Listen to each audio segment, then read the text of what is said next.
I graduated in 44. Okay, so you were junior in 43, senior in 44. Yeah. Okay. And I was a starting. Okay, and then when you graduated in 44, what did you do after graduation? I wanted to go in the service because the war was on. Okay. And all my kids I went to school with all my life in Carlisle were in the service. And I still corresponded with them and talked to them. I'd go out there every summer. But I had to have my mother sign for me because I was only 17. And she signed that I graduated first, and I graduated. But you, like a lot of other young men getting out of high school, wanted to go into the service because of World War II. Defend America. Right. Well, I know this will be hard. We'll talk a little bit about it, and you talk about what you want to say and what you don't want to say, okay? Because you and I have talked a little bit. Yeah. So you went in the service. Grandma signed for you when you were 17. Right. And I went to 4 weeks of boot camp for the Navy in Great Lakes, Illinois. in Great Lakes, Illinois? Yeah. So that's on Lake Michigan? Lake, yes, it is, I guess. Lake Michigan or Lake Erie, I'm not sure. Okay. From there, if we graduated in the top 10% of your class, you could almost choose what you wanted to do. And I told them then I'd just want to go to some school, whether it's hospital or I'd like to become a gunner too, I told them. Mm-hmm. And they sent me to a hospital school in Farragut, Idaho, which was a prisoner of war camp also. And this was 1945 now. No, in the beginning of 45. Okay. And because when we arrived, snow was 6 foot high there. So probably winter of 1945. And there was about 8,000 German prisoners of war there. And I had 5 weeks of hospital corpsman training. And then I graduated in the top 3 in my class. And I got to go pretty much where I wanted to. And of course, not knowing anything, I chose to go back to Great Lakes. But after I was there for a while, I decided it's not for me. I want to do something else. And I applied for overseas duty, that's all. So you were, was it March by then where you just turned 18? No. I was still 17. 17. So this was before you would have turned 18 in March of 1945. Right. Okay. All right. And where did you go from there? From Great Lakes, right away they transferred me to San Diego. And I spent about 4 weeks almost, I'm not sure, going to a school again. And then I was myself and 5 other corpsmen. You were a corpsman. They graduated corpsman. We graduated seaman first class then. And corpsmen were basically medical assistants. Yeah. Essentially. Okay. They were, corpsmen, we were taught to, main thing is to stop the bleeding, because most of the Marines and that died from bleeding to death. Because no one took care of them. Wow. And we were taught how to do that, apply pressure bandages. Give shots and Oh, immunization. yeah. Yeah.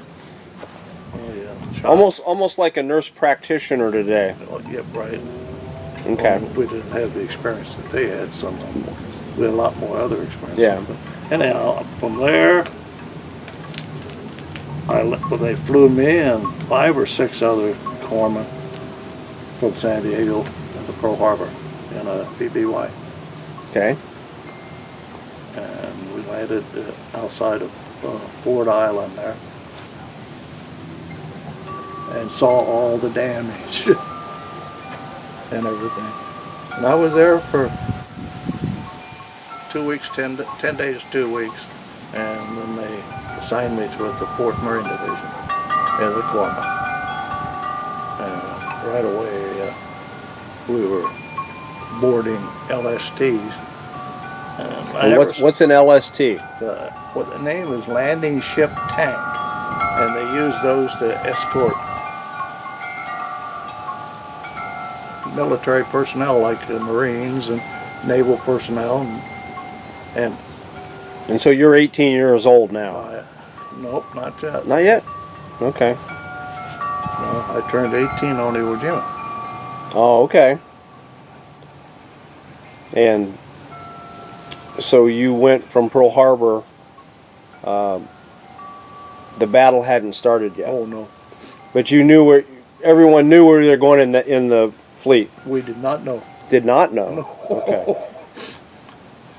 They didn't tell anybody where they were going, except that, How big was the fleet? 500 ships. And At they were least. trying to keep that secretive from the Japanese, so they didn't know where that fleet was going. They didn't want the enlisted men to know where they were going. They told the officers knew, I'm sure. Yeah. And we were told where we were after we stopped. Mm-hmm. Well, actually the night before. But I would think most of the young men knew they were going to invade an island. Oh yes. Okay. They knew something was going on big. Oh, yeah. The Marines knew. Yeah. And there were a lot of 17, 18-year-old Marines. Mm-hmm. They wanted young guys, same as the Navy did, who didn't ask questions. Yeah. If you were told to go, you did it. That's why you enlisted. That's right. Okay, so you guys arrive. We arrived in the dark, and when we woke up real fast in the morning and looked out, and all you could see was ships, every direction. And you knew it was time. You could see Mount Suribachi Mm-hmm. that was on the south end of Iwo Jima. The island was 2.5 miles wide at the airport and less than 5 miles long. But there were 2 airports. They were building another one, and we landed below that one. The Japanese were building it. Yes. Yeah. That was part of Japanese homeland. It was the first time an American Marine had ever landed on Japanese soil. The reason America had to have that island was that they could bomb Japan from it. And to go from there to continue taking Pacific to get to position where they could get to but Japan. The main thing was airplanes. Airplanes, the air base. Yep, and they finished the other airport. They had 2 air bases on Iwo Jima after. It took them 30-some days to capture Iwo Jima. The Japanese had 23,000 some Japanese Marines there. Imperial Marines. And I always thought Japs were little guys, but these were all They aren't all little guys. No. No, there were a lot of them over 6 feet. Yeah. And So they had you up early in the morning. early in the And, morning, oh The assault yeah. We landed. didn't land until about 9 o'clock. I don't think the first wave went in until 8:30. So the Japanese knew you were there Oh, sure. at that point. They knew we were there. They couldn't help but see 500 ships laying in the harbor. And so, as a young man on the ship, and you knew the first wave was going in to attack. We were scared to death. I'm guessing. I was going to say, what were you thinking? We didn't know what to think. We were just. They had told us already that 106 of you won't be coming back alive. Hospital corpsman, I think it was 104, would be coming back alive. So, as a corpsman, in what wave did you go in at? On 5th wave. Fifth wave? They hit the beach, but the 2nd and 3rd wave was only 100 yards in front of us.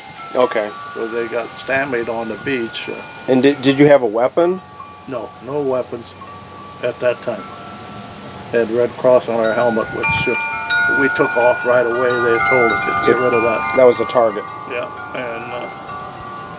and they also told us to, the officer did, the lieutenant, first lieutenant, he said, Corpsman, pick up a gun off of a dead wounded Marine. Especially you guys that don't want you carrying rifles. He said, get pistols. And we did. We all armed ourselves with a pistol. I'd never shot a 45. But we practiced one night when we were behind them, behind the line. So when you got to the beach, what was your responsibility? What were you doing? Actually, when we landed on the beach, we just wanted to get on the sand and find a place to dig a little trench and get lay down in it. Hide almost. Yeah. Yeah. Hide is right, and because the Marines in front of us were going to fight it. Mm-hmm. And they're only a couple hundred yards ahead of you inland. Right. If I remember right, the Japanese actually let the Marines take the beach and had withdrawn on purpose. Well, they really didn't have any soldiers on the beach. They had the airfields and Mount Suribachi lined with trenches. And those trenches had 50 and 20 caliber machine guns in them like you can't believe. And that's where the Japanese soldiers lived. There were like 8,000 or 9,000 up in Mount Suribachi. And Mount Suribachi was all tunnels inside.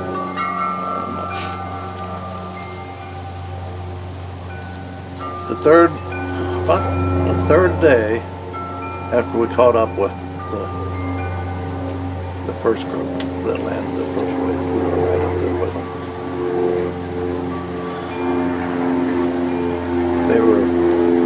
A group of them went to take Mount Suribachi, and I was part of that group. When they raised the small flag, the original one,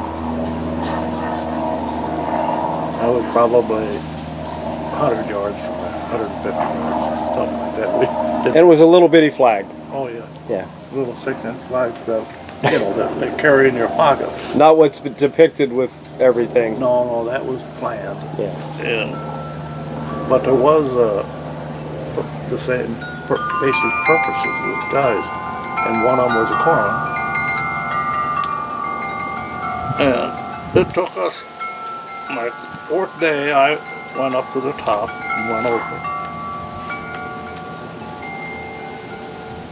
But at that point, it had already been taken. Well, it was taken, but they were still fighting. They were still inside. Right. And they you might be 10 yards.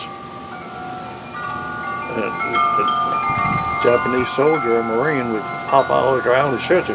That had been hiding. Oh yeah, in holes in the ground. Knowing that it was suicide. Knowing that it was suicide. Yeah. They were advised to take, what, I think it was 6 or 10 Marines for every one of them. So they were brave guys too. Oh, they were fantastic. Yeah. Don't surrender. Commit suicide. Just doing what for their country, what they were told to do. They were fighting for their country the same as we were for Right. ours. Anyhow, we left there after we went down the other side of Mount Suribachi, and they were running short of corpsmen because they'd been wounded and killed, all of them. And I hadn't had a scratch. Went to join the 4th Marines. I was sent up to join them in the troop line. And where were they at that point? They were trying to take the first little small airport that wasn't completed. Okay. And they did capture it in the first week, but they lost. The airport was surrounded by caves, and that's where they lost. And were there a lot of airstrikes ahead of? Oh, they bombed it for. But then they went in the caves and hid, and then come back out. Oh, sure. Yeah. They had warning systems the same as we did. Yeah. Just as it last, almost. Yeah, they were great soldiers and sailors. And how long were you on Iwo Jima? It's either 26 or 28 days. Okay. And it took them 32 days or 33 days to capture the island, which again I told you was And 2.5 miles wide. And so during that time, you helped bandage people, you helped stop blood, We didn't bandage, we put pressure bandage into this whatever you could do to help an injured person. to stop them from bleeding to death. Yeah. Yeah.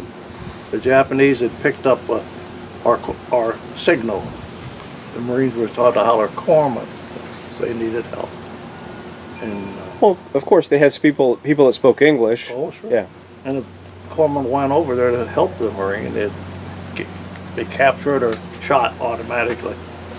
So they stopped us from going on corpsman. I forget what the word was. Anyhow, it took them that long to capture the second airport.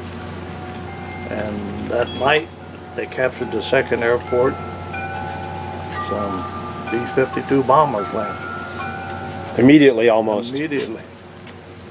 Once they knew the island was secure for the most part. Yeah. But it was never secured along the northern beaches past the airport because those caves were full of Japanese yet. Right, but those were individuals or groups of individuals that weren't going to take the island back. They couldn't recapture the Right.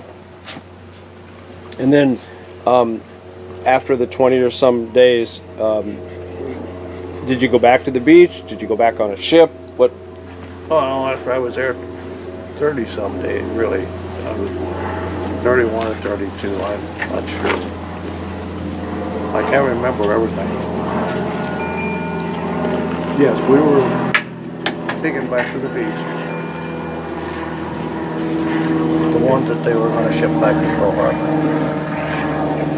I was sent back there on board an LST again, which was then a hospital ship. I stayed at Fort Island about 5 or 6 months, and then they sent me to the National Naval Medical Center in Bethesda, Maryland. That was supposed to be, I was a premium one. Yeah. So, were you still in the service at the end of the war after Hiroshima and Nagasaki? Yes, they kept me in the service till the war was over. I was discharged out of Washington about 2 months, 3 months after the war was over. Yeah. So you're 18 years old, and I was still 18. what are you thinking? What do I do now? Well, I knew I was going to go to Ohio State, so.